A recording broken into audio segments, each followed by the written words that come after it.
Let's be completely honest for a second here. Getting a band 6.5 in IELTS writing? Look, it's relatively easy if you just know the basics. Getting a band 7.0? Okay, that definitely requires some hard work and focus. But getting a band 8.0? Well, for a lot of us, aiming for that 8.0 feels literally like trying to decipher an ancient language while riding a unicycle. It just feels impossible. But listen, if you've taken this test before and you keep getting stuck at that 6.5 or 7.0 mark, I really need you to hear this. It is not because your English is bad. Not at all. You are simply playing the wrong game. So welcome to this explainer where we're going to fix exactly that. Okay, let's dive right in. The core truth here is super simple. The game has changed. Today, I'm giving you the exact, absolutely fluff-free blueprint to unlock a Band 8.0. We are completely skipping that just practice more advice because, frankly, practicing the wrong way, it just reinforces bad habits. Instead, we're going to get right into the mind of the examiner. We'll look at exactly what they're actually searching for when they grade your paper and how you can just hand it to them on a silver platter. So here's our strict blueprint for today. Step 1, the Band 8 reality. Step 2, Task 1 perfect overview. Step 3, Task 2 paragraph blueprint. Step 4, lexical resource. Step 5, grammar and complex sentences. And finally, Step 6, the 5-minute edit. All right, let's get into it. Kicking things off with Step 1, the Band 8 reality. Because to beat the examiner, you have to truly understand the examiner. So let's demystify those grading criteria you've heard so much about. Now, you probably already know the 4 main grading criteria, but let's look at what the reality of a Band 8.0 actually looks like for each of them. First up, task achievement. You can't just answer the question. You have to sufficiently develop every single point with incredibly relevant examples. Next is coherence. Your essay needs to flow so smoothly that the examiner reads it like a Sunday newspaper. If they have to stop and reread a sentence just to figure out what you mean, you've already lost the 8.0. Third is vocabulary. You need precise language, not what I call thesaurus vomit.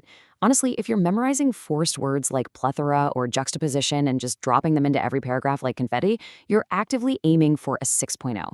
Band 8.0 is about precision, not sophisticated noise. And finally, grammar.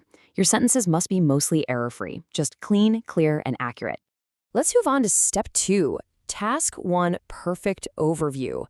Whether you're taking the academic or the general training version of the test, we really need to talk about nailing your purpose statement. Listen, your score literally lives or dies by your clear overview or purpose statement. For the academic test, if you don't have a clear overview, you are automatically capped at a Band 5.0 for task achievement. Period. No exceptions. So instead of writing a bad data-heavy overview like, the line went up in 2010 to 50%, well, save those percentages for the body paragraphs. Compare that to a true Band 8.0 overview. Overall, while spending on technology experienced a dramatic rise over the decade, expenditure on clothing saw a steady decline. See, that identifies the main trends beautifully without using a single number. And a really quick note for general training. Tone is everything. If you're writing a letter to a friend, do not write, I am writing to express my dissatisfaction. I mean, you sound like a robot who just broke into a house. Just say, I'm writing because I'm pretty bummed about. Match the tone perfectly, and you'll secure the score. Okay, on to Step 3, Task 2 paragraph blueprint. Now we tackle the big beast of the exam. The real secret here is that a Band 8.0 essay relies on a very predictable, rock-solid structure. You've got to stop trying to reinvent the wheel on test day. So here is your exact 4-paragraph structure pulled directly from the examiner's secret playbook. Read it, memorize it, and seriously, never deviate from it. Paragraph 1 is your introduction, just 2 to 3 sentences where you paraphrase the prompt and give your clear thesis statement. That's it. Paragraph 2 is body paragraph 1. State your central idea, explain it, and give a solid, concrete example. Paragraph 3 is body paragraph 2, which follows that exact same structure, but for an opposing view or your second point. Finally, paragraph 4 is your conclusion. Just summarize your main points and absolutely under no circumstances introduce any new ideas here. It's a clean, simple, completely unshakable blueprint. Now, the absolute crucial secret for those body paragraphs is what I call the one idea rule. Each body paragraph must contain only one main idea. Listen to me carefully on this. If you try to jam 3 different points into a single paragraph, your cohesion score is going to tank faster than a stone dropped in a well. One paragraph, one idea. Just develop it fully.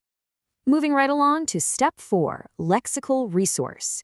We really need to stop the forced complexity and completely shatter this myth of trying to sound smart.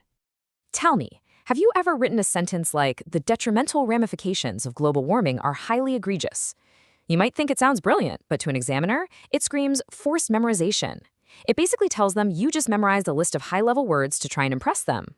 A true Band 8.0 vocabulary score actually relies on collocations. And what are those? They're simply words that naturally live together in English. This is the true key. You need flexible, topic-specific language, not obscure, super clunky synonyms.